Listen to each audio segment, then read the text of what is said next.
Hello, my dear students. How are you all? I hope everyone is fine. So, once again, I am here to explain another chapter for you. The chapter name is A Living Planet, Our Earth. So, if you have a book, then open a book. If you don't have a book, just listen it very carefully so you may understand the chapter very well. Okay. Let's go into the chapter A Living Planet, Our Earth. We live on the Earth. It is one of the 8 planets going around the Sun. Life exists only on the Earth because of air and water. हम अर्थ में रहते हैं और अर्थ 8 planet में से एक planet है और ये जो प्लैनेट हैं वो सन के अकॉर्डिंग इधर से उधर घूमते हैं, गोल में घूमते हैं। और जो लाइफ हमारी एग्जिट करती है वो सिर्फ अर्थ में करती है। क्यों? क्योंकि अर्थ में एयर और वाटर दोनों पाए जाते हैं। हम अर्थ के बारे में पढ़ते हैं। The planet earth. During the day the sun shine.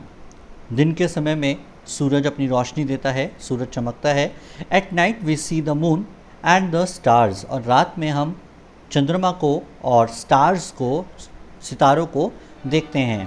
The sun, the moon, the star and the 8 planet are all heavenly bodies. Sun हुआ, मून हुआ और स्टार हुए और ये 8 प्लैनेट्स जो हमारे पास हैं, ये जब एक साथ ये हेवनली बॉडीज़ इनका नाम है।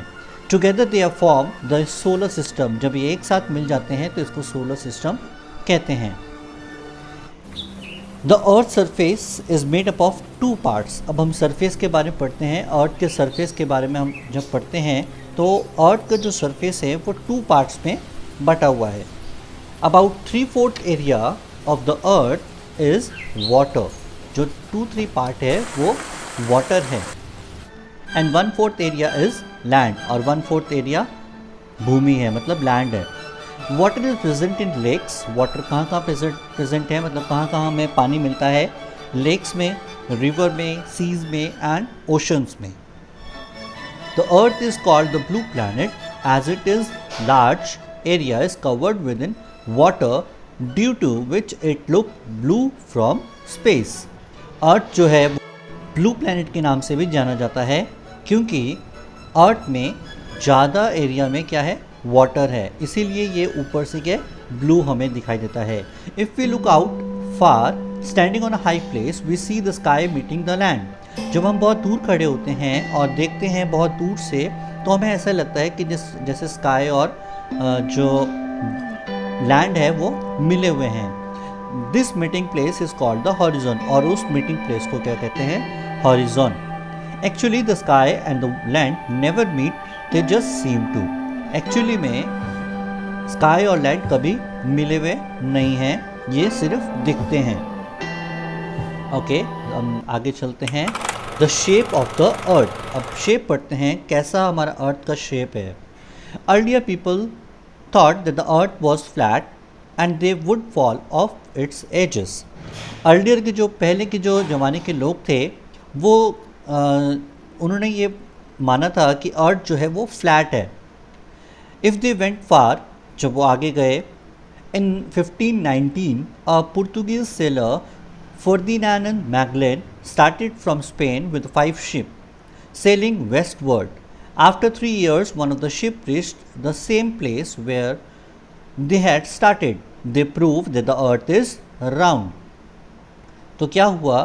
सन 1519 मतलब कि 1519 में एक पुर्तगाल के सेलर थे, मतलब नाव जो चलाते थे, तो उनका नाम था फर्दिनांड मैगलेन। उन्होंने अपनी यात्रा शुरू करी स्पेन से वेस्ट की तरफ गए और 5 शिप उनकी निकली और उनमें से एक शिप जो थी वो वहीं जाकर रुक गई जहाँ से वो स्टार्ट किए थे।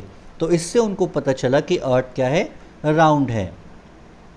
इन 1969 नील आर्मस्ट्रॉन्ग, 1969 में नील आर्मस्ट्रॉन्ग जो पहले व्यक्ति थे जो मून पर गए। ही टुक मैनी फोटोग्राफ्स। और मून पर जाकर उन्होंने अर्थ की बहुत सारी फ़ोटो खींची है। This also confirm that the earth is round. और वहाँ से भी कंफर्म हुआ कि अर्थ क्या है, राउंड है। Actually the earth is slightly flat at the top and the bottom, almost like an orange. The top and the bottom part are known as poles. Thus, there are two poles, the North Pole and the South Pole. क्या होता है, अर्थ जो है actually उसका जो shape है वो orange जैसा है, ऊपर और नीचे से थोड़ा दोनों पोल पर थोड़ा फ्लैट है, जैसे ऑरेंज या संतरे के उसमें हम देखते हैं। और उन दोनों पॉइंट का नाम है north pole and south pole. Okay, next topic है the atmosphere of the earth. Atmosphere मतलब अर्थ का एटमॉस्फेयर कैसा है, वातावरण कैसा है। और earth is surrounded by an envelope of air. Earth में एयर जो है वो एनवेलप में दिया गया है। जैसे आप शादी पार्टी में जाओगे तो आप एनवेलप में कुछ पैसे दोगे, ऐसे ही अर्थ को एनवेलप में एयर मिला है। This is known as the atmosphere, उसको एटमॉस्फेयर कहते हैं। It extends 1600 kilometre above the surface of the earth, और अर्थ से 1600 किलोमीटर अबव में पाया जाता है। All living thing need air to breathe. हर एक जीवित प्राणी को सांस लेने के लिए हवा की जरूरत पड़ती है। Beyond the atmosphere is the outer space. और जब हम एटमॉस्फेयर से ऊपर जाते हैं तो एक आउटर स्पेस मतलब बाहर का वाला इलाका हमें दिखाई देता है। एक चीज़ जानना हमें बहुत ज़रूरी है, out of 100 parts of the atmosphere, atmosphere के 100 पार्ट्स में से 79 पार्ट्स नाइट्रोजन कंटेन करता है, 20 पार्ट्स ऑक्सीजन कंटेन करता है, 0.03 पार्ट कार्बन डाइऑक्साइड कंटेन करता है, और जो बचा हुआ 0.07 पार्ट है वो और गैसेस कंटेन करते हैं। सो लास्ट टॉपिक पे जाते हैं, the features of the earth. Features क्या क्या है अर्थ के। On the land there are hills mountains. अगर हम लैंड में देखें तो हिल्स हैं, माउंटेन्स मतलब छोटे पहाड़ हैं, बड़े पहाड़ हैं। देर आर फ्लैट प्लेन्स, और प्लेन इलाका भी है जिसमें हम रहते हैं सहारनपुर में। The area with dense vegetation are forest, जो बहुत घना अब पेड़ों वाला इलाका होता है उसको फॉरेस्ट कहते हैं। Some part of the earth are very cold, कुछ एरिया जो अर्थ में है वो बहुत ही ठंडे होते हैं। हैविंग आइस एंड स्नो, वहाँ पर बर्फ़ पड़ती है। Some place get very little rainfall, कुछ जगह ऐसा भी है जहाँ पर बहुत कम बारिश होती है। This place have scanty vegetation, और वहाँ पर वेजिटेशन का कोई नामो निशान नहीं होता, खेती बाड़ी का कोई नामो निशान नहीं होता। This are known as desert, और उस इलाके को डेजर्ट कहते हैं। Very few animals and plant live here, और बहुत ही कम वहाँ पर एनिमल्स और प्लांट सर्वाइव कर पाते हैं। So this is a chapter for you and you have to remember this and listen it very carefully, and thank you for watching this video. Okay, if अगर आपको कोई भी प्रॉब्लम आती है तो you can comment in the comment section box, आप comment करके बता सकते हैं ताकि मैं आपको वो चीज़ एक्सप्लेन कर सकूं। ओके, अगर कोई और चैप्टर या कोई और कोर्स आपको एक्सप्लेनेशन उसको चाहिए तो आप उसके लिए भी कमेंट कर सकते हैं। थैंक यू, और इस चैनल को सब्सक्राइब करना ना भूलें ताकि मुझको भी सपोर्ट मिल सके। Thank you, bye bye.